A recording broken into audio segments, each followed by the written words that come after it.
लिखो थोड़ा तो उसमें जरा सेक्शन फॉर्मूला डाल के।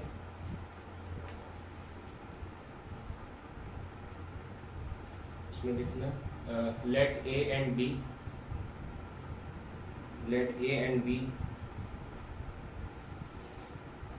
be 2 points having position vectors. Let A and B be 2 points having position vectors small a and small b, ये वाले. Let A and B be 2 points having position vector A and B. Then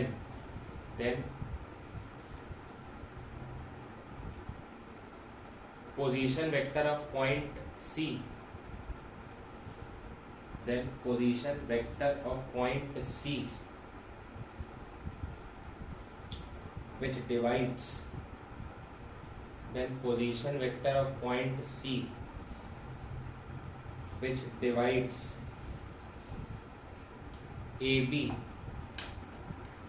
Which divides AB internally in the ratio. Which divides AB internally in the ratio m:n.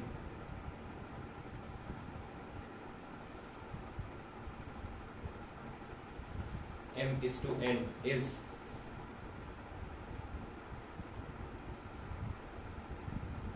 Diagram पहले बना लें और फिर formula लिखा है.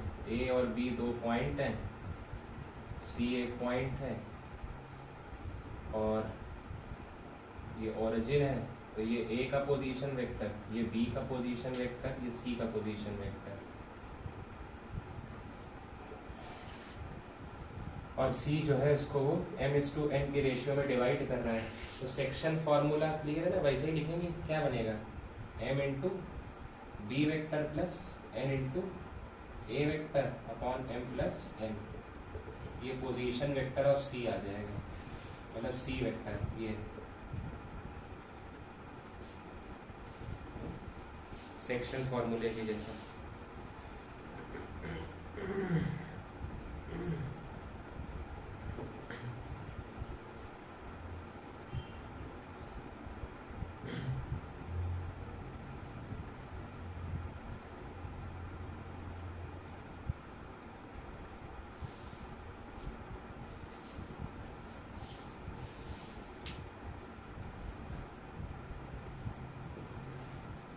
Section फॉर्मूले जैसा है ना, ठीक है ना. m into B n into A upon में m प्लस n. अच्छा कैसे आता है प्रूफ, तो इसका दे रहे हैं, ठीक है. वैसे ही तुम लोग उसको भी प्रूफ कर लो, क्या कहते हैं डिफरेंस वाले को भी, कोई बड़ी बात नहीं. तो C जो है वो ए बी को m:n के रेशियो में डिवाइड कर रहा है. मतलब हम ये कह सकते हैं ना कि A C upon C B का रेशियो m:n है. नहीं, मतलब n times A C is m times C B. और अगर ए सी को देखें तो ए सी को क्या लिख सकते हैं, position vector of C minus position vector of A. ऐसे इसको b माइनस सी, और सी का पोजीशन वेक्टर स्मॉल सी. ऐसे लिख लो ओ सी ओ ए, पूरा समझने के लिए. ओ सी ओ ए, ओ बी ओ सी. तो ओ सी इज सी और ओ ए इज ए. ओ बी कितना है बी और ओ सी फिर से है सी. देख लो भाई, ऐसे सी वाले टर्म्स को करेक्ट कर लो. N C plus M into C vector बराबर M into B vector plus N into A vector. C vector common ले लिया, ठीक है ना. सी वेक्टर जैसे ही कॉमन लिया आ जाएगा M B plus N A upon में एम प्लस. शुरू हो गया.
एक्सटर्नल डिवीजन का भी लिख लो। एक्सटर्नल डिवीजन में क्या बनेगा formula for external division?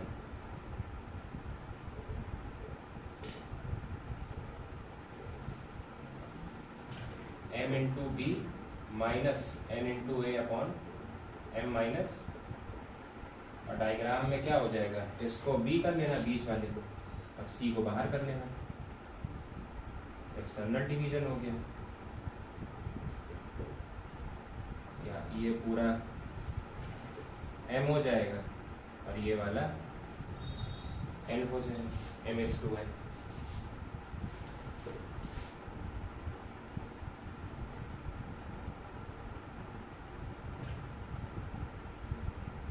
External division के लिए आ गया।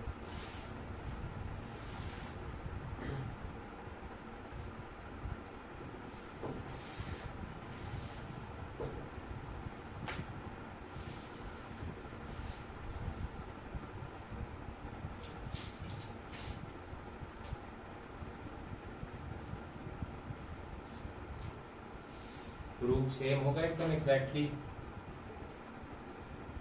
AC बाय BC इस बार भी m/n है, देखो कर लो अपने आप प्रूफ। AC बाय BC अभी भी m/n है, निकालो आ जाएगा। आ गया n टाइम्स AC बराबर m times BC vector. AC को लिख लिया OC माइनस OA और BC को क्या लिख लिया OC माइनस OB। तो C minus A is equal to m times C minus B। तो C टर्म्स को कलेक्ट कर लो, ठीक है। तो क्या आ जाएगा MB माइनस NA बराबर C vector common m minus n, तो MB minus NA upon m minus n equal to C vector. ठीक हो गया, इजी है। फिर वही चीज कि अगर पोजीशन वेक्टर पता हो और रेशियो निकालना हो तो तब क्या करेंगे? हाँ K/1 मान लेंगे। If position vector of point dividing the join of two points is known, then to find ratio क्या करेंगे? C वेक्टर बराबर lambda times A vector plus 1 time B vector upon lambda plus, ये formula कब लगेगा? ये लगेगा internal division के लिए, और एक्सटर्नली डिवाइड कर रहा होगा तो lambda times A minus 1 times B upon lambda minus, तो पता ही है ना रेशियो क्या अज्यूम कर लेते हैं, assume ratio to be lambda is to 1, ratio lambda is to 1 assume कर लेंगे बस।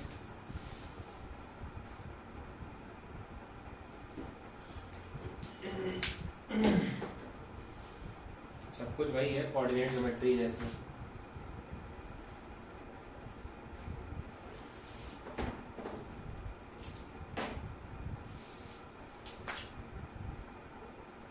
Position vector of mid point क्या होगा, है ना, वही A vector plus B vector by 2। Position vector of centroid A vector plus B vector plus C vector by 3।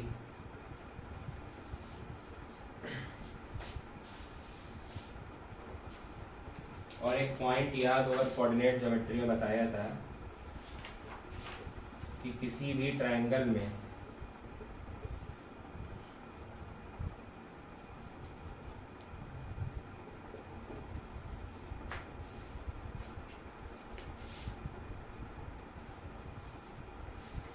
याद है क्या था बताओ? आधा आधा आधा तो नहीं था, पूरा पूरा था सर। क्या हाँ, सेंट्रॉइड डिवाइड करता है सरकम सेंटर और ऑर्थो सेंटर के जॉइन को किस रेशियो में? 2:1 के रेशियो में डिवाइड करता है। तो मान लो हमको सेंट्रॉइड सरकम सेंटर पता है कि मान लिया हमने कि पोजीशन वेक्टर ऑफ सरकम सेंटर तो 0,0,0 है, मतलब ओरिजिन है, ठीक है। और सेंट्रॉइड का पोजीशन वेक्टर मालूम है हमको, क्या होगा? a plus B plus C by. और हमको position vector of orthocentre निकालना, तो क्या करें?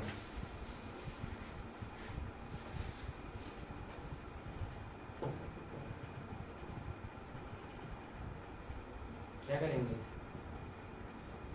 अरे बेसिक क्या करना है, क्या जूम कर लेंगे? सेक्शन फॉर्मूला ना लगाए, सेक्शन फॉर्मूला लगा दो सीधे। तो सेक्शन फॉर्मूला लगाओगे तो सेंट्रॉइड डिवाइड कर रहा है ना, तो सेंट्रॉइड का पोजीशन वेक्टर बराबर क्या होगा? 2 टाइम्स इसका पोजीशन वेक्टर, किसका? ऑर्थो सेंटर का, प्लस 1 टाइम सरकम सेंटर का पोजीशन वेक्टर अपॉन में 2 + 1। सही है ना? हाँ ठीक है, ये हमने उल्टा लिख दिया है ना। हाँ, एक मिनट।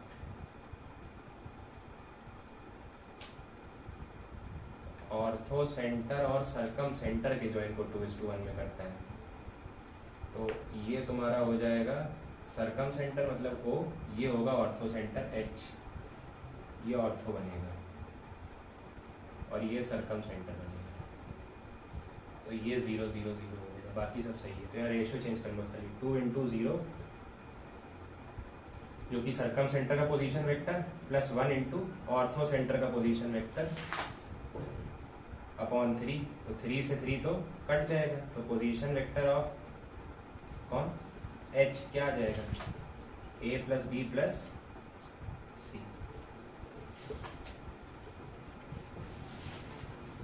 तो ऑर्थो सेंटर का पोजीशन वेक्टर जो है वो A + B + C होगा।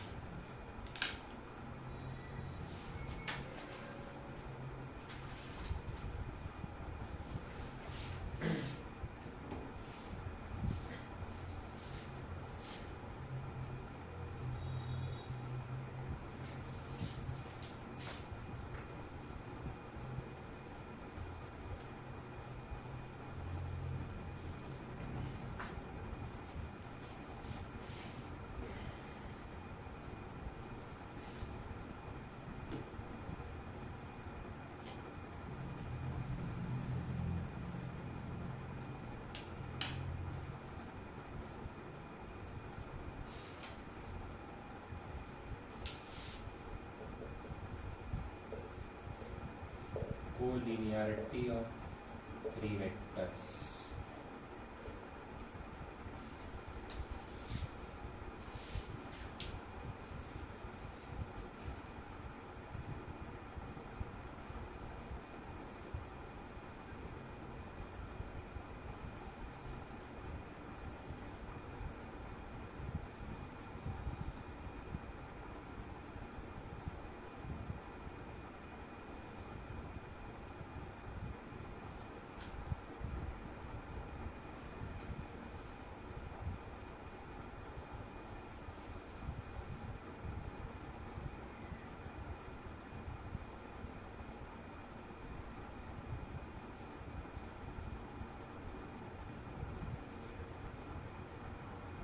बताना चाहते हो, पूछना चाहते हो, कुछ तो जवाब दो।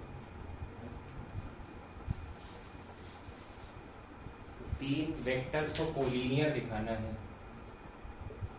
A B C। इसका पोजीशन वेक्टर है, इसका पोजीशन C को बीच में ले लेना चाहिए, इसका पोजीशन वेक्टर B, इसका position vector C। Position vector कैसे निकाल क्लियर होगा ना भाई? ये A है, ये C है, ये B, ये ऑरिजिन है। तो अगर A, C और B कोलिनियर है, हम लोग कहेंगे कि सी जो है वो then C must divide join of A and B in some ratio. ये तो सही है ना भाई, अगर ए बी सी कोलिनियर है तो सी जो है वो ए और बी के जॉइन को किसी रेशियो में डिवाइड करेगा। लेट कर लिया उसको m/n, तुम तुरंत लिख देंगे कि सी का पोजीशन वेक्टर होगा mb plus na upon m plus n। अगर इसको तोड़ के देखें तो ये लिखा है m upon m plus n times b vector plus n upon m plus n times a vector. नहीं तो इसको कुछ क्वांटिटी लैम्डा मान लेते हैं और इसको कुछ क्वांटिटी म्यू मान लेते हैं। तो ये कुछ ऐसा लिखा है c बराबर lambda times a vector plus mu times b vector. जहाँ पे ध्यान से देखो तो लैम्डा प्लस म्यू 1 हो गया, लैम्डा और म्यू जोड़ो 1 आएगा। ठीक, तो अगर तीन वेक्टर्स को लीनियर है तो एक वेक्टर को लैम्डा टाइम्स पहला वेक्टर प्लस म्यू टाइम्स दूसरा वेक्टर लिख सकते हैं। यही कंडीशन है for collinearity of three vectors.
Position vector of in centre,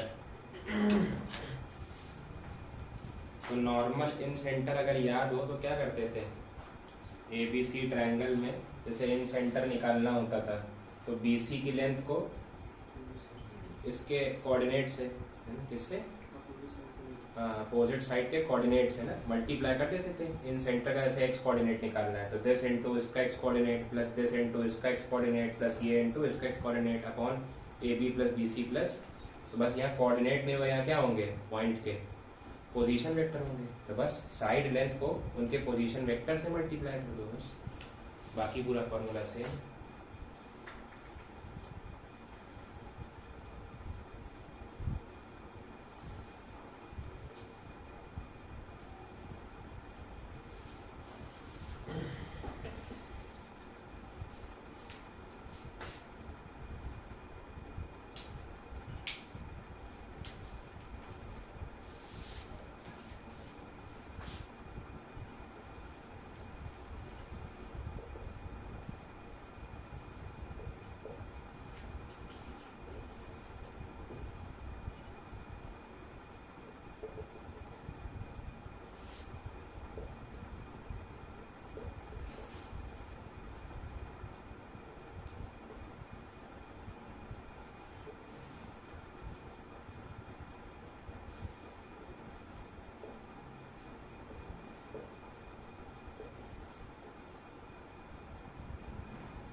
देखो अभी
तो एक क्वाड्रिलेटरल मान लेते हैं, ठीक है, ए बी सी डी, इसको पैरेललोग्राम प्रूव करना है। इसका पोजीशन वेक्टर है, इसका बी, इसका सी और इसका डी, ठीक है ना।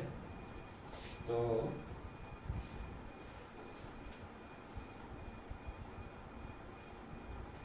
ठीक है, तो अगर मैं ये देखूं ए बी वेक्टर, तो ए बी वेक्टर क्या होगा बताओ? बी वेक्टर माइनस ए वेक्टर होगा, और ए डी वेक्टर क्या होगा? डी वेक्टर माइनस ए वेक्टर, यही बनेगा, ठीक है। और आपको चाहिए ए प्लस, ये दिया है A plus C equal to B plus D, okay, A plus C B plus D,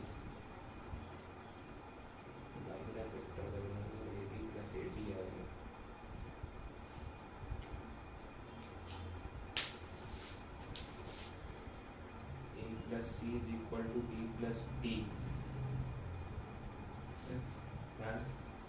B vector को उधर ले जाओ, सी वेक्टर को उधर, तो ये वेक्टर हो जाएगा, मतलब position vector of A minus position vector of B, ये वेक्टर और सी वेक्टर। क्या कह रहे हो? पोजीशन वेक्टर ऑफ बी को उधर ले जाए, हाँ, ए माइनस बी हो जाएगा, ये आ जाएगा, ये हो जाएगा, और उसको उधर ले जाएंगे तो डी सी हो जाएगा। नहीं, उससे फिर कुछ होगा नहीं ना,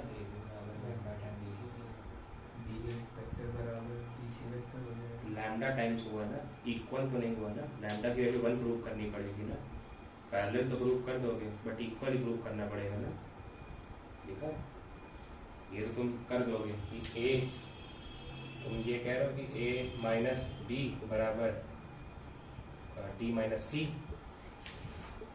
तो ठीक है, ये पोजीशन वेक्टर हो गया तुम्हारा, बी ए मान लेते हैं, ये बी ए का पोजीशन वेक्टर है और ये तुम्हारा डी सी का पोजीशन वेक्टर है, तो हाँ सी डी का, तो ये तुमने तो B A vector equal to, अच्छा इक्वल ही आ गया, ठीक है, हाँ तो खत्म हो गया, फिर सही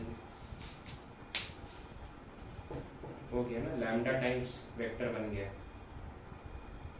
ठीक है, हो गया, खत्म हो गया, लैम्डा 1 दिख तो रहा है, यही पे लिख रहा है।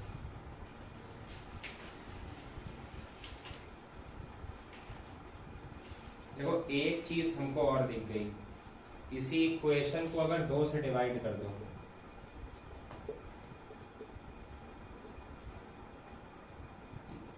एक मेथड 1 हो गया, मेथड 2।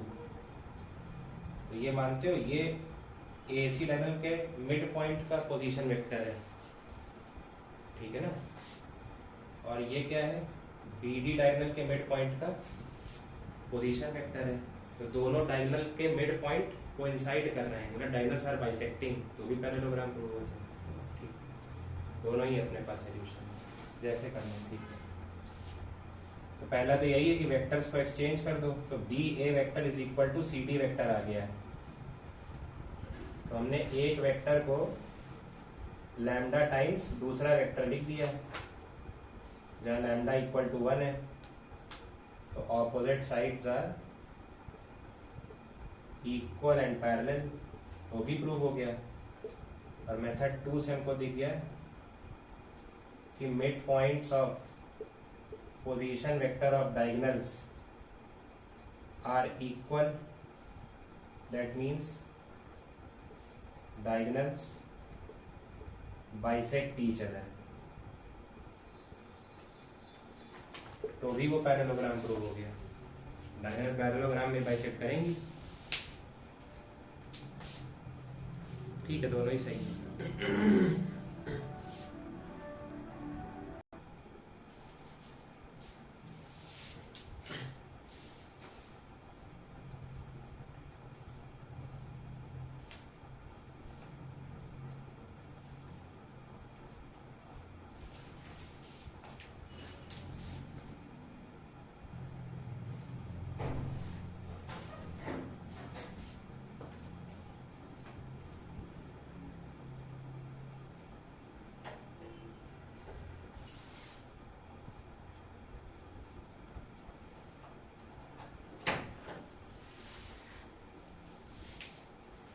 हाँ भाई, एक क्वाड्रिलेटरल बनाना है,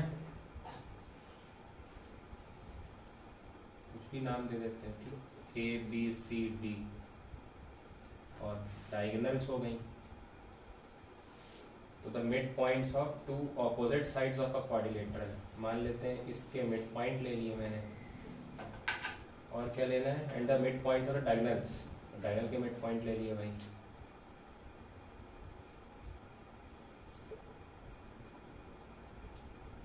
इनको ज्वाइन करने वाला क्वाड्रिलेटरल जो है वो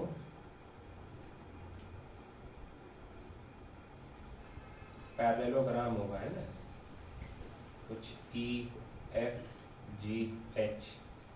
तो हमको प्रूव करना है कि E F G H is a parallelogram, ये प्रूव करना है।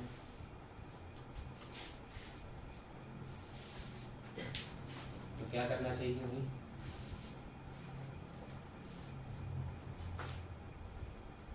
पहले तो जो पॉइंट्स दिए हैं उनके पोजीशन वेक्टर को अज्यूम कर लो।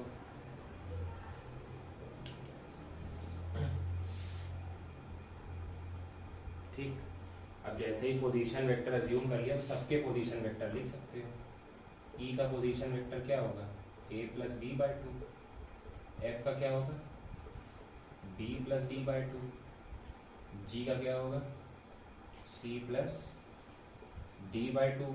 और एच का क्या होगा, A plus C by to.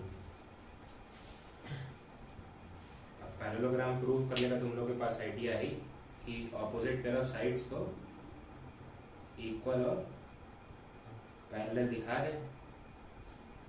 तो ध्यान से देखो, अगर हम ई एफ और एच जी, कुछ भी ले लो,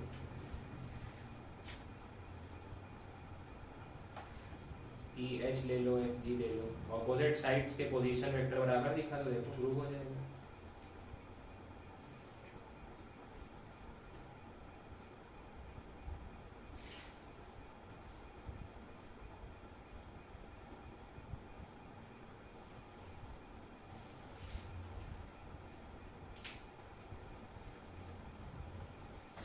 ई एफ का अगर पोजीशन वेक्टर लिखें तो ई एफ का पोजीशन वेक्टर होगा position vector of F minus position vector of E. देखो क्या बनेगा, b बाय टू कैंसिल हो जाएगा, d minus A by two बचेगा ना, d माइनस ए बाय टू। और ऐसे अगर position vector of E F के अपोजिट कौन सी साइड है, जी एच, तो तो अगर GH का पोजीशन वेक्टर लिखें तो देखो क्या बनेगा, वो HG का लिख लो क्योंकि इस ऑर्डर में चल रहा होगा पैरेललोग्राम। तो PF लिखा है तो GH, तो HG का उसके बराबर आएगा वेक्टर। तो HG will be position vector of G minus position vector of, तो ये भी कितना आ रहा है देखो, D vector minus A vector by, तो HG और EF का पोजीशन वेक्टर सेम आ गया। तो दो वेक्टर्स का पोजीशन वेक्टर सेम होगा, क्या मतलब हो गया, दोनों पैरेलल होंगे और एग्जैक्टली सेम आए मतलब इक्वल भी होंगे। अगर स्पेस में दो पॉइंट ले रहे हो, दोनों का पोजीशन वेक्टर सेम आ गया, इसका मतलब दोनों वेक्टर पैरेलल होंगे या तो एक जगह ही लाई कर रहे होंगे, यही मतलब होगा। तो प्रूव हो गया कि ये पैरेललोग्राम है।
एक एक करना भाई। हाँ भाई, पहला वाला बताओ किसका हुआ।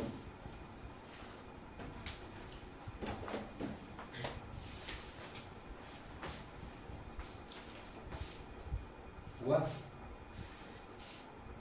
बहुत लंबा नहीं चला गया, क्या लग रहा है, लंबा चला गया ना। देखो ये A है, ये B है, इसको थोड़ी देर के लिए, इसमें तो कोई दिक्कत नहीं ना, C मान लिया। तो अगर मैं C को ध्यान से देखूं तो मेरे को ये दिख रहा है C में,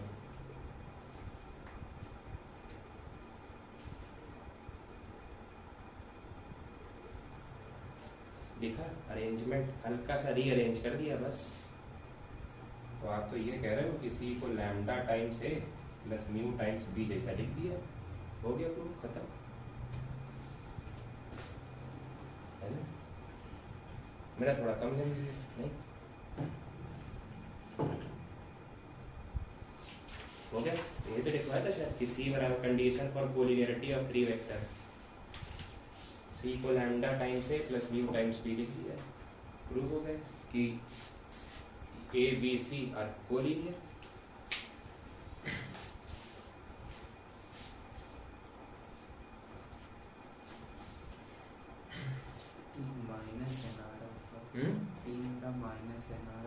तो T माइनस n है तो वो प्लस n नहीं हो सकता होगा, तो रेशियो तो नेगेटिव हो ही नहीं सकता। बिल्कुल हो सकता है एक्स्ट्रा डिवाइड कर रहा हूँ। नहीं assume तो किया है ना कि ये इंटर नहीं नहीं, ये तो अजम्पशन, वो तो कुछ भी आ सकता है। तुम अज्यूम करो और टी की वैल्यू नेगेटिव आ रही है, मतलब वो एक्सटर्नली डिवाइड कर रहा है, और पॉजिटिव आ गई तो इंटरनली डिवाइड कर रहा है। वो तो डिवीजन खुद आंसर दे देगा तुमको निकाल के, पॉजिटिव और नेगेटिव के हिसाब से।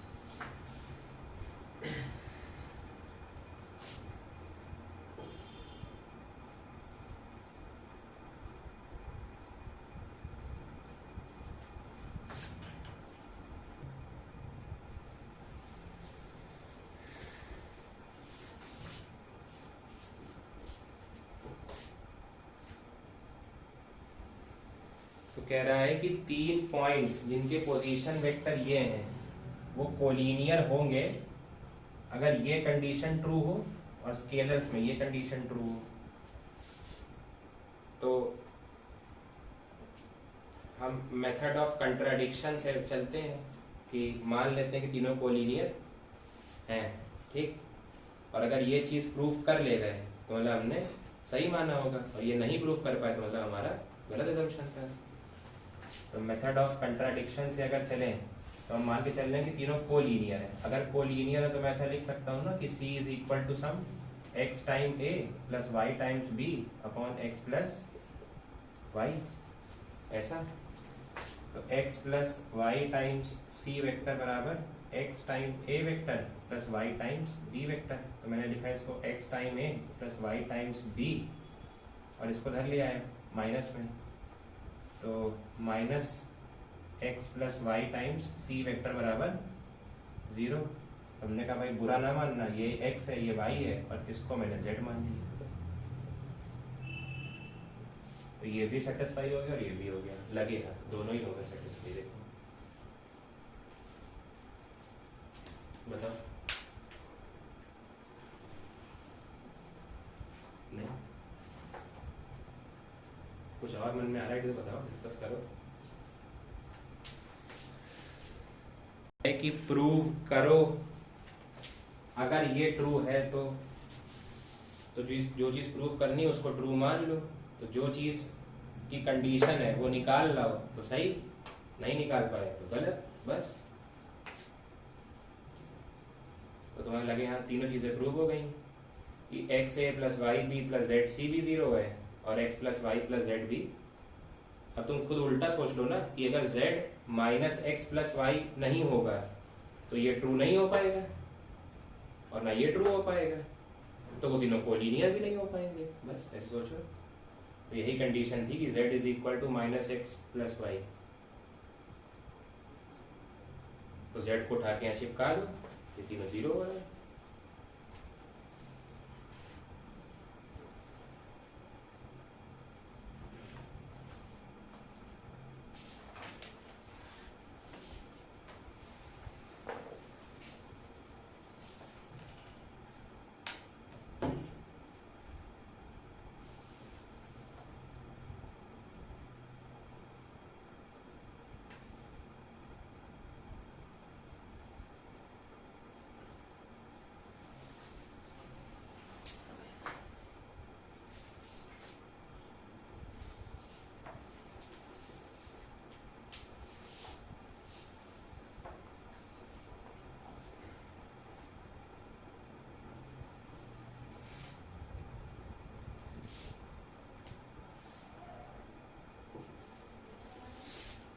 ओ डैश किसका पोजीशन वेक्टर बनेगा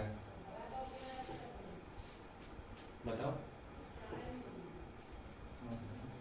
ऑर्थो सेंटर का पोजीशन वेक्टर बनेगा। ये तो अभी बताया ना कि किसी ट्रायंगल में अगर तीनों साइड के पोजीशन वेक्टर ए बी और सी हो तो ऑर्थो सेंटर का पोजीशन वेक्टर क्या होता है? A vector plus B vector plus, और ये भी तो यही लिखा है, ये ए लिखा है, ये बी लिखा है और ये खत्म। नहीं प्रूफ करना हो तो प्रूफ उठा के रख देना है, इसमें प्रूफ हो जाएगा भाई। ऑर्थो सेंटर का पोजीशन देखो हमने यही लिखवाया ना कि सरकम सेंटर का अगर ओरिजिन हो पोजीशन वेक्टर तो ऑर्थो सेंटर का पोजीशन वेक्टर क्या आता है? ए प्लस बी प्लस, वो यही इसका क्वेश्चन में कह रहा है कि सरकम सेंटर कहाँ है? ओरिजिन पर, और ओ डैश ऑर्थो सेंटर है तो ओ डैश उसका पोजीशन वेक्टर आ जाएगा। सेम चीज है देखो, नहीं आया तो बताओ। O dash O dash, O A का मतलब क्या हुआ? हाँ क्या हो गया? साइड साइड लेंथ नहीं, वेक्टर के फॉर्म में बताओ।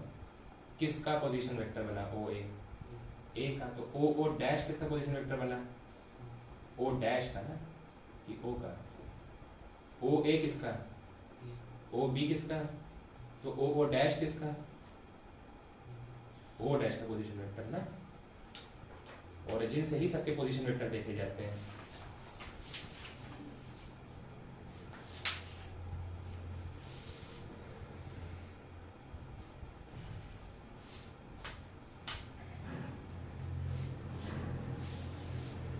सेकेंड,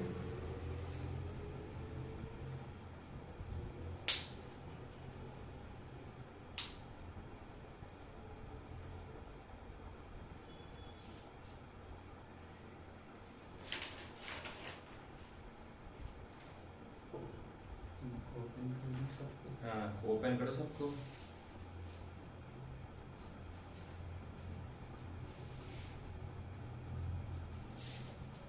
तो सेकेंड में जैसे सबको ओपन करोगे तो बन जाएगा O A minus O dash plus O B minus O dash और plus O C minus O dash.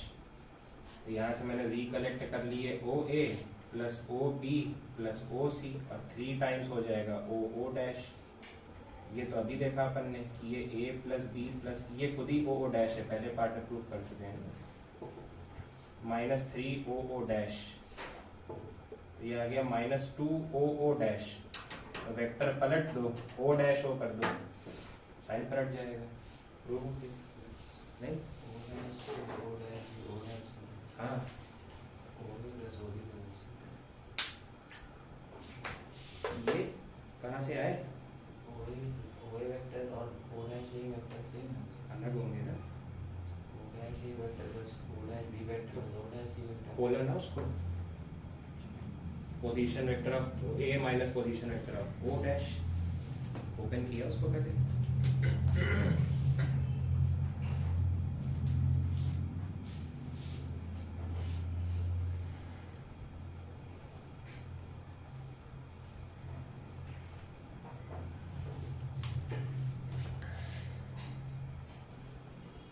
हाँ भाई, तो ऊपर से कुछ हिंट मिल रही होगी ना कि सर अगर यहाँ ये हो जाता तो कुछ तो मिल जाता। तो वही चीज बना लो जो चाहिए ऊपर से। अरे ऊपर से ही रिलेटेड है एकदम। तो यहाँ ओ डैश ए जोड़ लो अपने मन से। तो इसको अलग रहने दो, मैंने एक ओ डैश ए जोड़ा और एक ओ डैश ए माइनस कर दिया। ओ डैश ए है, ये माइनस किया और ये ओ डैश ए जोड़ा, ऐसा। ठीक, ये जो ओ डैश ए माइनस किया इसको पलट दो तो क्या बन जाएगा? तो ये ऐड हो जाएगा तुरंत। तो ये क्या बन गया? 2 AO डैश, और ये तो ऊपर ही देख चुके हैं, ये 2 O डैश O लिखा है। AB प्लस BC AC हो जाता है, तो AO dash plus O dash O AO हो जाएगा। AB प्लस BC AC हो जाएगा, तो AO dash O dash O AO हो जाएगा। ये कितना आ गया? AO। अब O क्या है? सर्कल का सेंटर, और A क्या है? Where AP is a diameter of a circle through point A, मतलब सर्कल पॉइंट A से पास कर रहा है, तो AO रेडियस हो जाएगा और twice of AO is diameter, क्योंकि AP कह रहा है डायमीटर है, तो ये AP हो गया।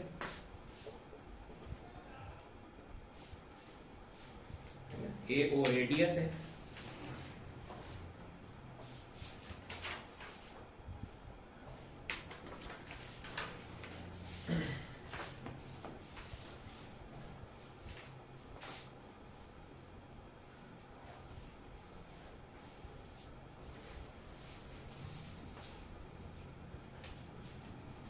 तो स्पेस में किसी भी वेक्टर को हमको रिप्रेजेंट करना आता है।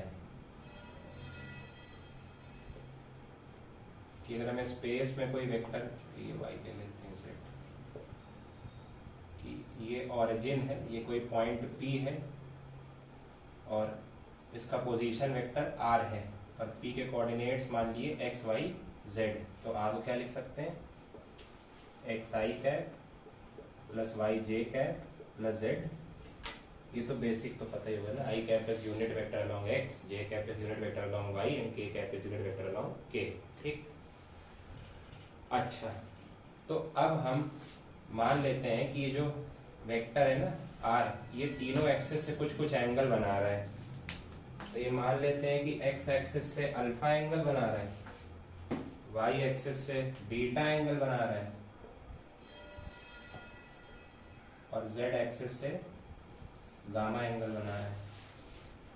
ठीक, तो जैसे ही मैंने इसका प्रोजेक्शन लिया, मतलब P पे टॉर्च मारी, तो ये जो शैडो बन के आएगी, मानते हो ये x cos अल्फा होगी, बताओ सही है, r cos अल्फा नहीं होगी, सोचो।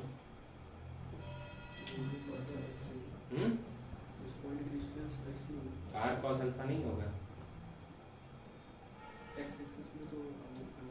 तो गलत है फिर। इसका जवाब दे दो। अच्छा फिर सही है, कौन, हम की तो। अरे रुक जाओ यार, तो मोमेंटम तोड़ दे तो समझने दो यार, कहना चाह रहा है गलत है, रुको तो उसको प्रूफ करने दो। हाँ हाँ दिख गया, सही क्यों गलत, सही, ठीक, 1-0।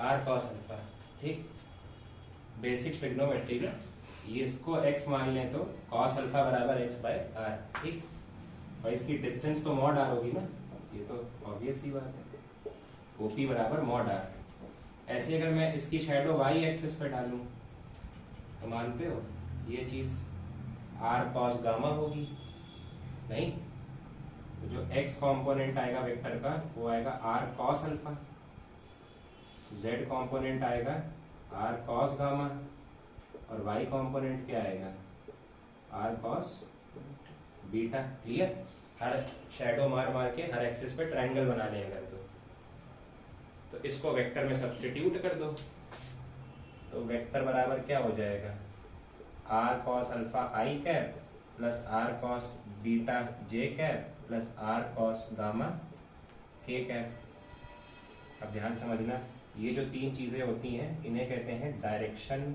रेशियोज, मतलब ये x, y और z वाले जो कंपोनेंट हैं इन्हें किसी भी वेक्टर में कहते हैं डायरेक्शन रेशियोज। भूल गए होंगे सब, इसलिए याद दिला दे रहे हैं।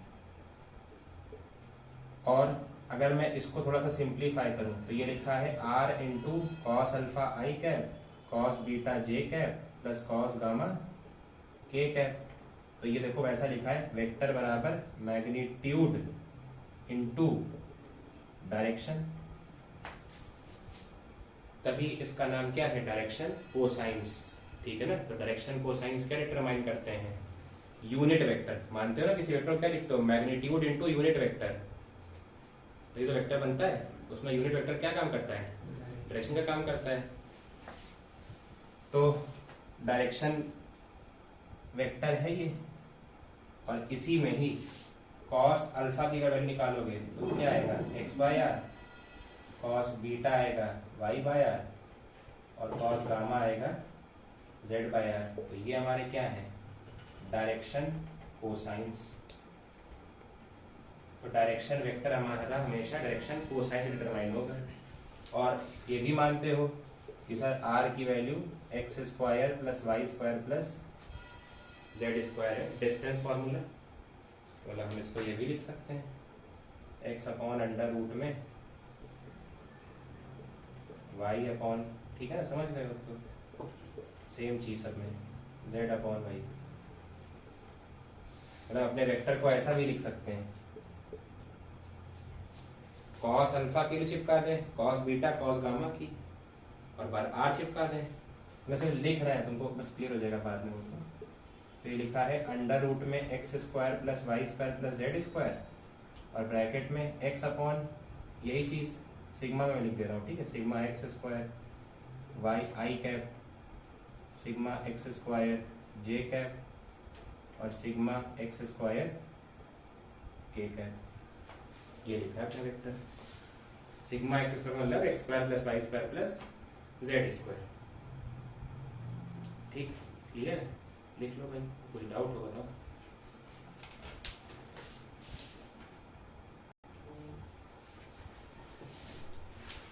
हाँ भाई, और देखें टर्म्स आगे तो इसी में ही हमको ये समझ आ गया कि अगर हमको यूनिट वेक्टर निकालना है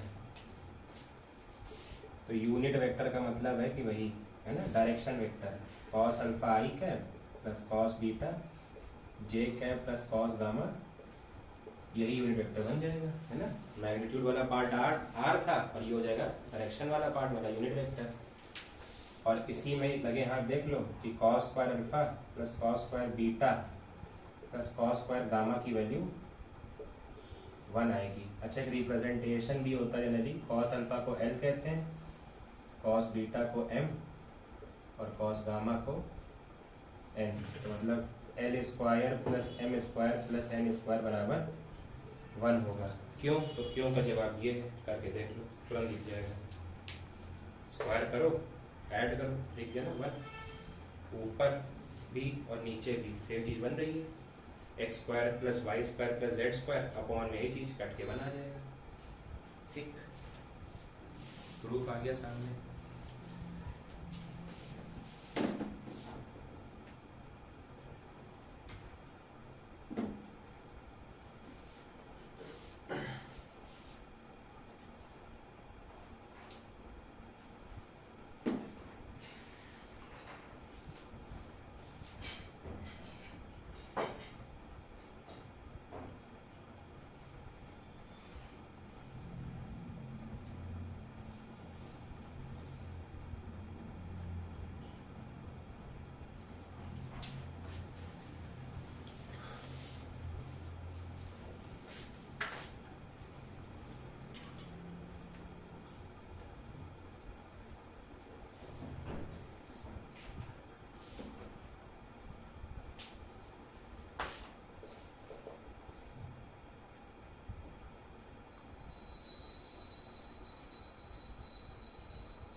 ठीक, क्लियर हो गई तो खाली फॉर्मेलिटी के लिए लिख दिया है।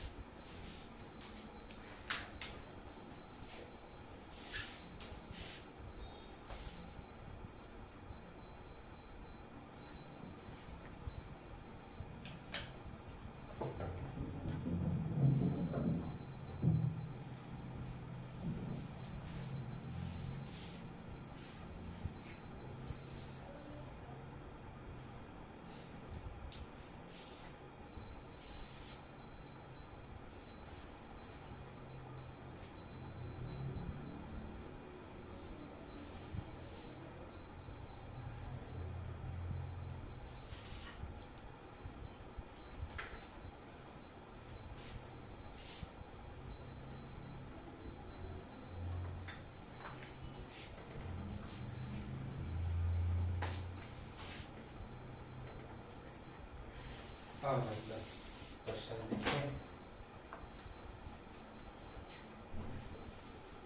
If O is origin and point P is 2, -1, -2. Then find the following.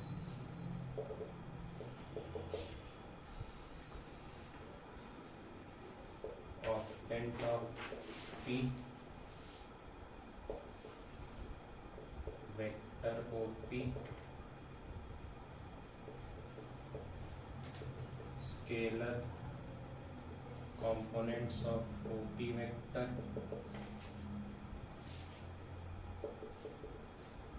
direction ratios of OP vector,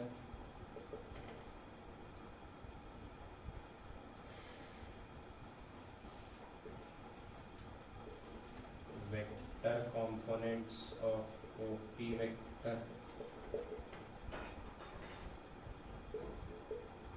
direction cosines of OP vector,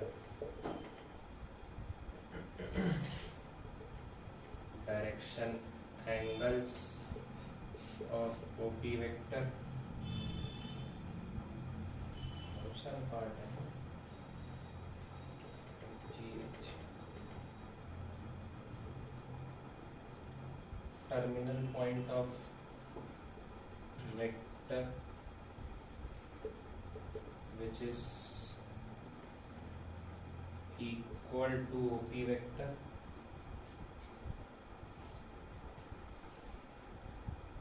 having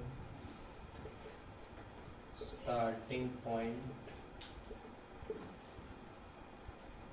1, -3, 4.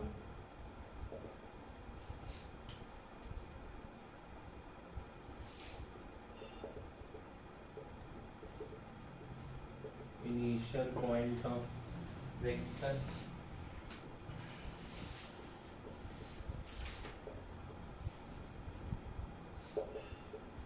which is equal to OP vector,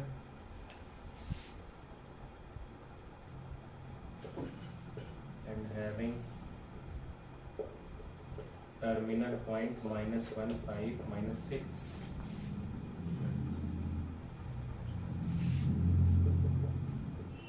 Unit vector in direction of OP vector,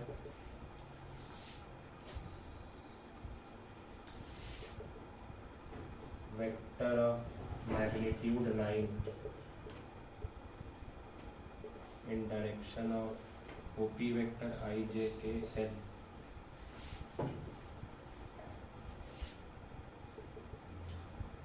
Vector of magnitude equal to 6 in direction opposite to OP vector.